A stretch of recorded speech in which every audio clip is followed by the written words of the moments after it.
menjelaskan tentang psikologistik dari bab 1 sampai bab 10 yang sudah saya rangkum. Nah, di sini itu di samping ada gambar bukunya ya.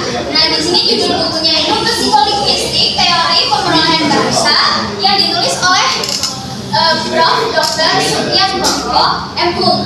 Di sini ada penyunting, penerbit, kota terbit, tahun terbit, jumlah bab buku dan warna saku. Kalian bisa melihatnya sendiri ya di depannya, bisa terbaca ya? Terbaca.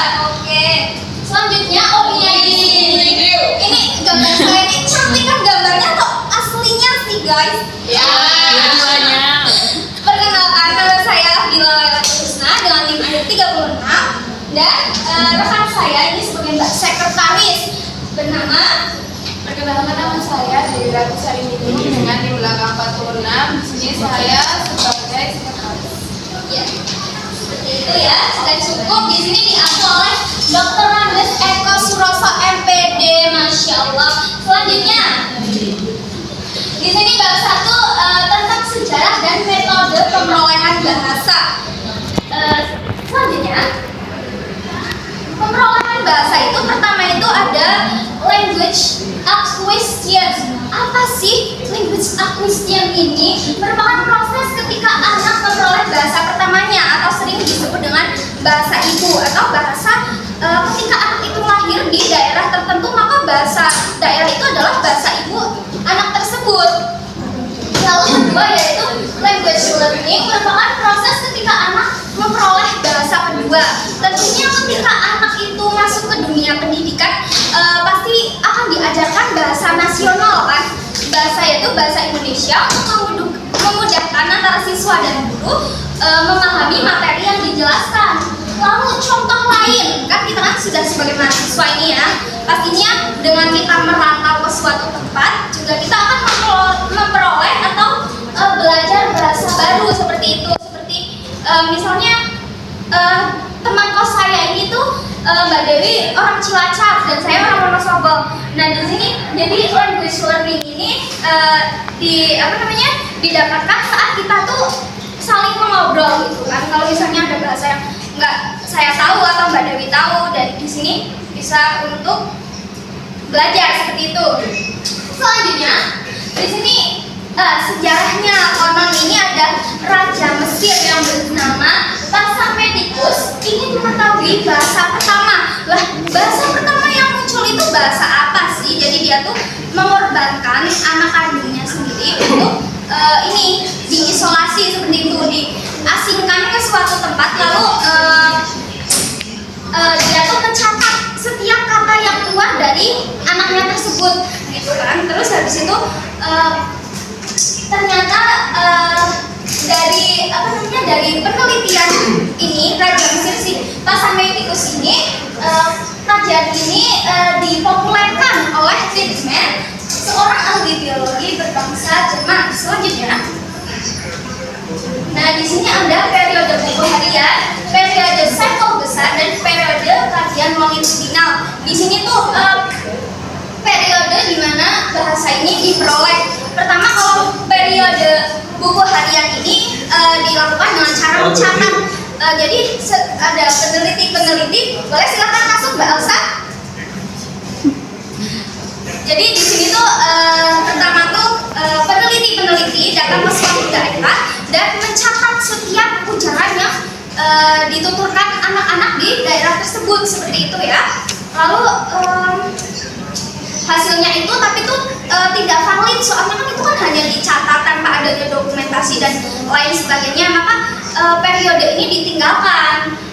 Lanjut pada periode sampel besar. Di sini periode sampel besar ini kita berkaitan dengan munculnya aliran baru dalam ilmu jiwa yang bernama behaviorisme, menetapkan lingkungannya sebagai metode pemerolehan bahasa atau alat atau bahan dalam kita memperoleh bahasa, yaitu dengan kita bersosialisasi mungkin di lingkungan sekitar kita. Lalu periode kajian longitudinal di sini tuh sama sebenarnya dengan periode sebelumnya, namun di sini tuh lebih menekankan pada bekal kodrati anak sejak ia dilahirkan. Contoh pemerolehan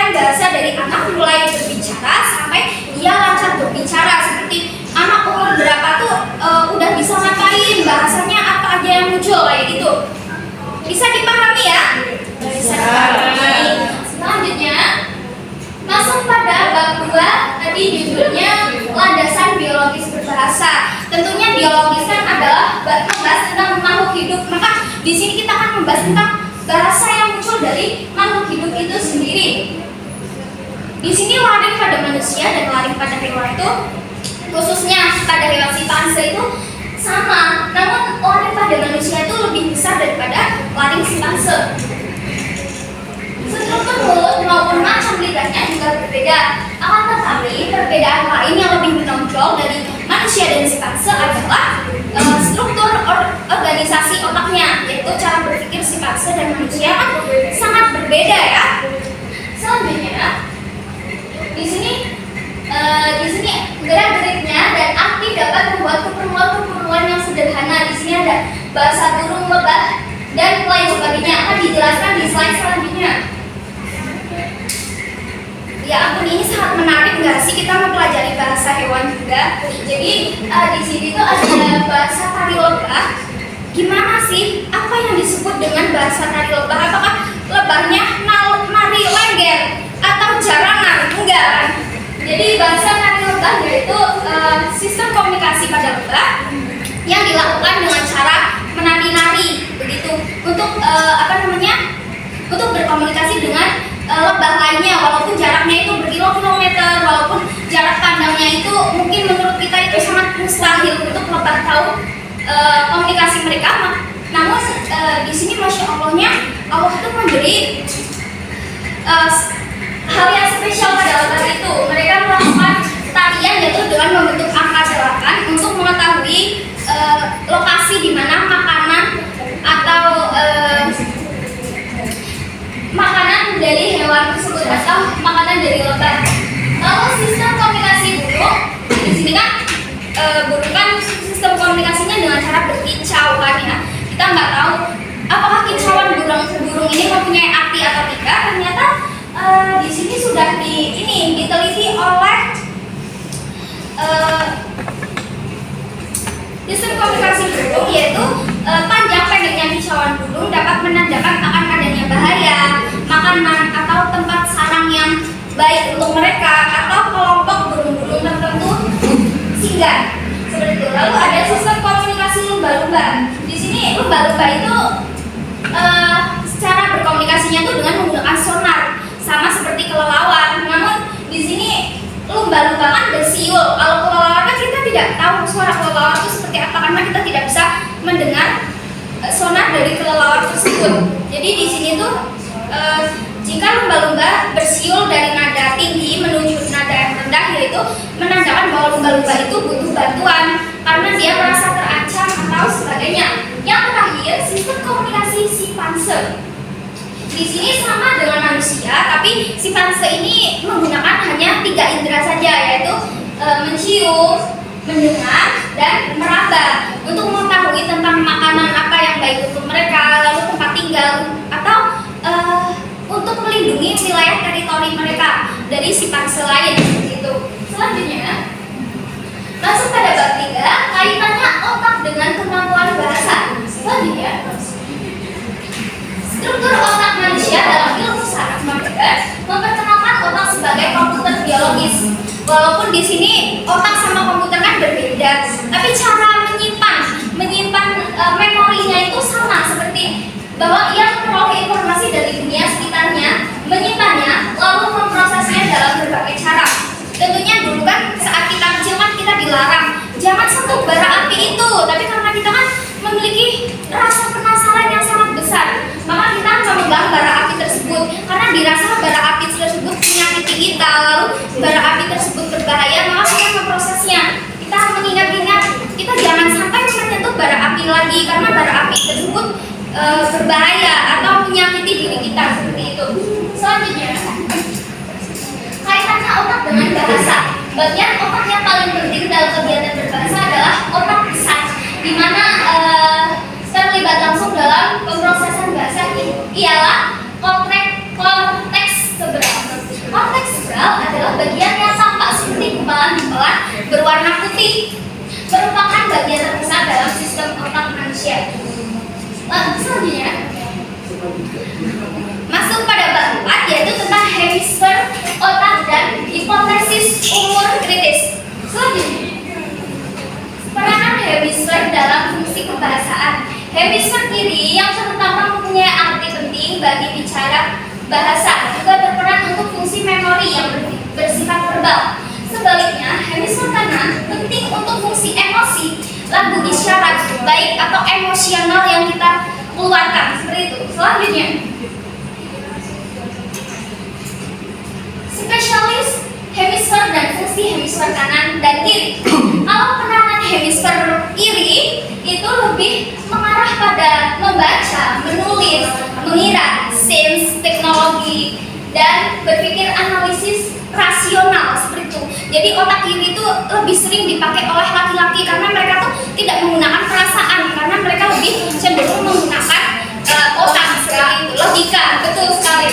Lalu hemisfer kanan mempunyai peran yang kemampuan kognitif sebagai kegiatan kinsol, pengenalan muka, garis gambar yang rumit, musik, lagu, idiom, dan bahasa otomatis.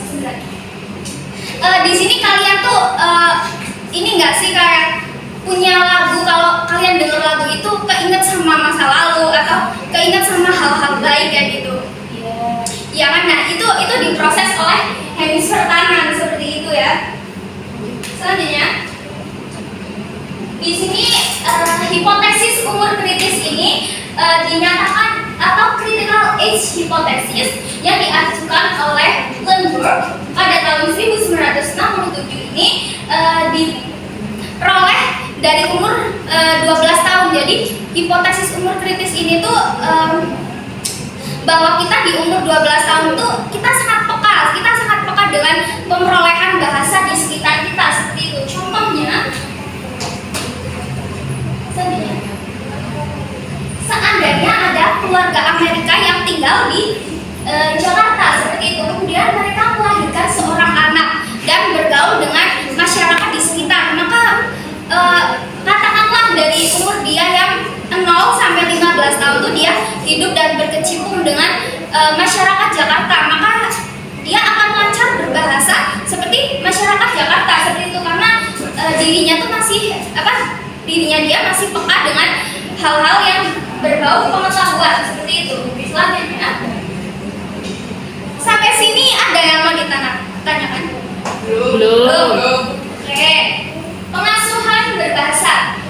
Tipe-tipe gagasan orang tua, sebagaimana merinci tipe gagasan orang tua menjadi 3, yaitu ada tradisional, modern, dan ambivalen. Strategi pengasuhan orang tua atau gagasan orang tua dapat berpengaruh langsung dan tidak langsung terhadap perkembangan anak, termasuk juga pemerolehan bahasa anak. Selanjutnya, di sini peranan ibu lanjut lanjut. Peranan asuhan ibu bekerja dan pengaruhnya terhadap anak. Jadi kan kita tahu ya, misalnya tetangga saya tuh seorang ibu ini tuh bekerja sebagai guru, lalu anaknya tuh dititipkan kepada pengasuh. Maka pola tuturan anak ini tidak sama dengan pola tuturan ibunya, karena dia kan tidak diasuh ibunya sejak kecil. Lalu ada peranan pengasuh pengganti terhadap pengasuhan anak. Misalnya dari awal anak ini sudah diasuh oleh ibunya, namun karena ibunya ini bekerja atau ada kesibukan lain, maka anak ini dititipkan kepada pengasuh yang sudah tadi saya jelaskan bagaimana anak tersebut akan bertutur kata tergantung pengasuhnya. Peranan ibu dalam pengasuhan anak. Sebenarnya ibu ini tuh sangat berperan penting karena ibu tuh memiliki emosi yang berbeda dengan pengasuh anak itu sendiri, karena kan kita tahu bahwa anak itu lahir dari rahim kita, lalu anak itu sangat berharga untuk kita, maka kita sebisa mungkin atau kita tuh mengeluarkan banyak tenaga untuk mendidik anak ini menjadi lebih baik. Pengaruh lingkungan dalam pemerolehan bahasa anak. Jadi di sini tuh ada suatu cerita bahwa ada anak yang dilahirkan di lingkungan yang di situ tuh banyak banget orang-orang yang menggunakan narkoba, mabuk-mabukan dan lain sebagainya. Maka anak ini walaupun di umurnya yang kedua tahun, dia sudah bisa mengumpat seperti berbicara bahasa-bahasa yang tidak sopan, karena itu pengaruh dari lingkungan tempat anak tersebut tinggal. Selanjutnya, bab 6, memori, pikiran, dan bahasa. Proposisi dalam memori seperti dinyatakan sebelumnya, yang disimpan dalam memori bukanlah kata, tetapi makna. begitu makna suatu ujaran di mata kata-katanya sudah tidak perlu lagi kita simpan. Yang kita simpan hanyalah maknanya, seperti itu. Selanjutnya, universal versus relativitas. Pengaruh bahasa pada pikiran seseorang yang masih merupakan suatu hipotesis dan pembahasan pemikiran dengan mengambil contoh dari bahasa Indonesia. Misalnya, hipotesis relativitas kebahasaan dan bagaimana hipotesis ini terwujud dalam perbedaan kosakata dalam bahasa Indonesia. Seperti itu. Lalu masuk pada bab 7, Universitas perolehan bahasa dan proses pemerolehan bahasa. Selanjutnya, universalitas pemerolehan bahasa. Pemerolehan bahasa seorang anak berkaitan erat dengan keuniversalan bahasa. Dalam komponen fonologi, sifat keabsolutannya sangat tampak, dalam arti bahwa suatu bunyi tidak mungkin dikuasai anak sebelum bunyi lain, meskipun kendala seperti ini tidak berlaku untuk seluruh bunyi pada bahasa tersebut. Selanjutnya, di sini ada proses pemerolehan bahasa meliputi 3 komponen, yaitu hipotesis Nuraini. Jadi hipotesis Nurani. Jadi hipotesis Nurani ini mengatakan bahwa dia sering membahas bahasa ibu yang muncul pada anak. Jadi kepintaran anak itu tidak mempengaruhi bahasa ibu yang dia dapatkan, seperti itu. Misalnya karena anak ini jenius seperti itu, maka mungkin bahasa ibunya adalah bahasa Mesir atau bahasa Amerika. Tidak seperti itu. Jadi bahasa ibu adalah bahasa yang muncul ketika anak itu dilahirkan dan tumbuh berkembang pada daerah tersebut. Maka bahasa ibunya adalah bahasa di daerah tersebut. Lalu hipotesis tabula rasa. Jadi kalau tabula rasa ini bisa kita ibaratkan dengan kertas kosong. Maka kita harapkan bahwa anak yang lahir nah, di sini ada hipotesis tabula rasa. Jadi tabula rasa itu sama dengan kertas kosong seperti itu ya. Jadi itu diharapkan bahwa sang anak ini seiring berjalannya waktu atau usia ini bisa mendapatkan pengalaman-pengalaman baru seperti itu atau pengetahuan-pengetahuan baru. Lalu ada hipotesis kesemestaan kognitif. Di sini tuh jadi itu kesemestaan kognitif itu berkaitan dengan alam, seperti itu. Seperti misalnya sang anak ini belajar di alam seperti itu, mengenal tumbuh-tumbuhan, mengenal benda-benda atau makhluk-makhluk lainnya, seperti itu. Selanjutnya, penyimpanan dan retrieval kata. Di sini faktor pengaruh penyimpanan dan retrieval kata dalam medan semantik. Kata-kata yang memiliki suatu ciri tertentu dimasukkan dalam suatu medan yang sama. Medan semantik juga dapat berupa kata-kata yang berlawanan. Itulah sebabnya orang bisa terkilir lidah. Misalnya kita di di pasar seperti itu, terus habis itu kita mau membeli semangka, kita bilang padahal kita tuh pengennya yang misalnya kita pengennya tuh yang besar, tapi malah kita pak itu yang kecil aja kayak gitu, enggak yang besar. Nah, seperti itu kadang-kadang seperti itu kan, kita sering terjadi seperti itu kan di diri kita kan. Lalu selanjutnya, makna suatu kata. Banyak teori yang telah dikemukakan oleh orang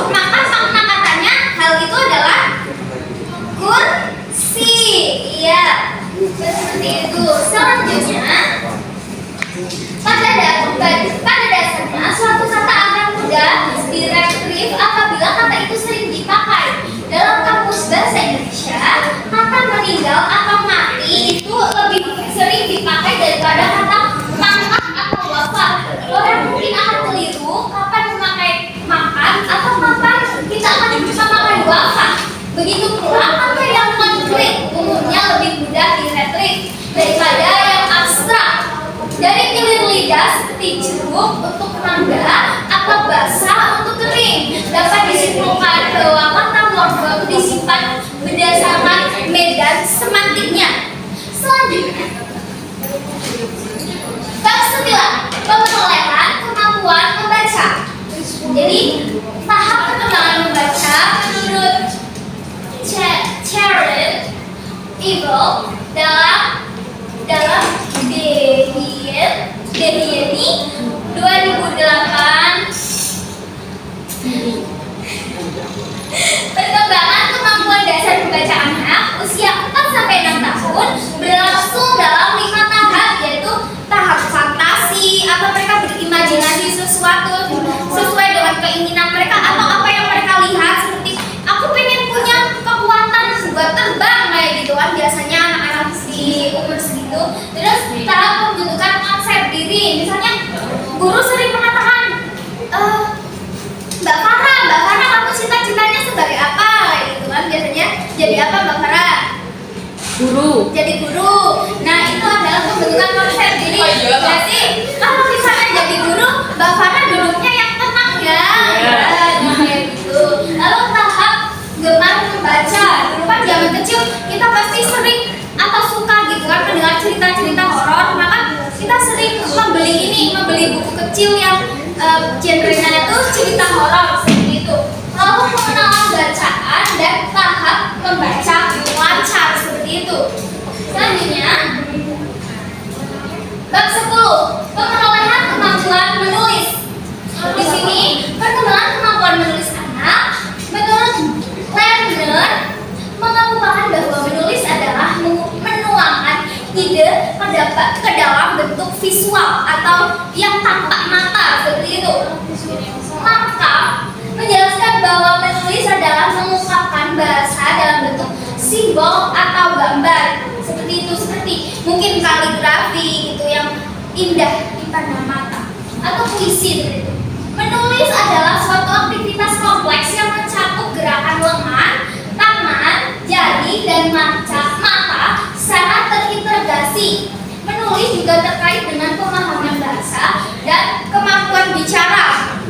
Dulu waktu kita TK kan pasti tulisan kita akan berbeda dengan kita saat ini sudah di jenjang mahasiswa seperti itu ya, akan berbeda karena kemampuan kita dalam berbicara atau memahami suatu kata itu sudah lebih kompleks atau lebih banyak seperti itu.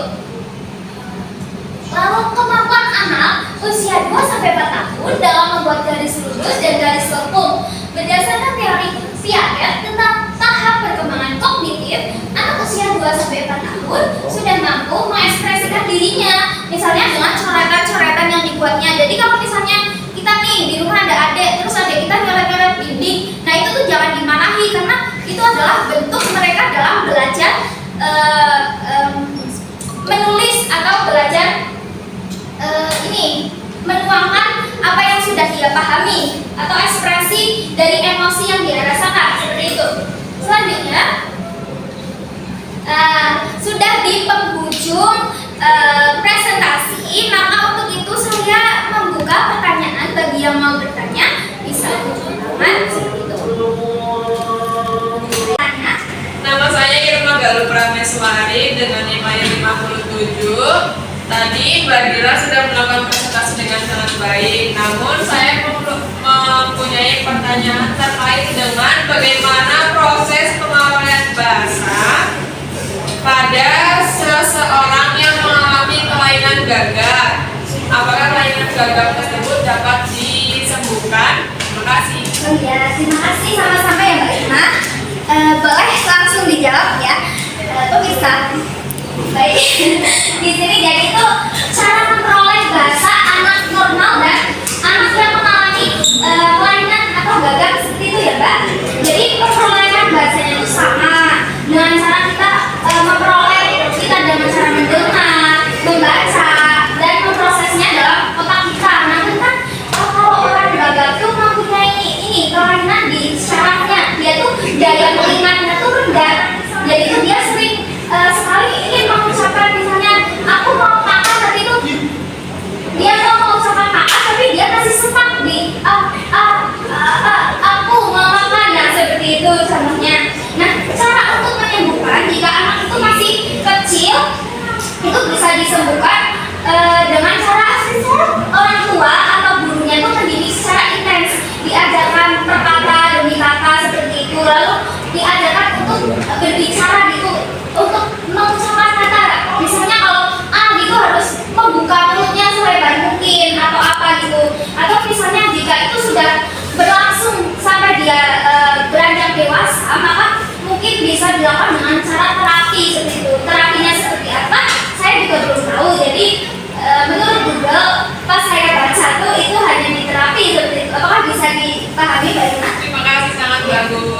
Sama-sama. Sekian. Baik, karena tadi saya sudah melaksanakan presentasi dan sudah ada yang bertanya seperti itu. Mungkin ada salah kata dari saya ucapkan mohon maaf dan terima kasih. Semoga bisa bermanfaat dan bisa membuat kalian menambah pengetahuan atau pengalaman baru dengan belajar dengan saya. Jadi terima kasih. Wassalamualaikum warahmatullahi wabarakatuh. Waalaikumsalam.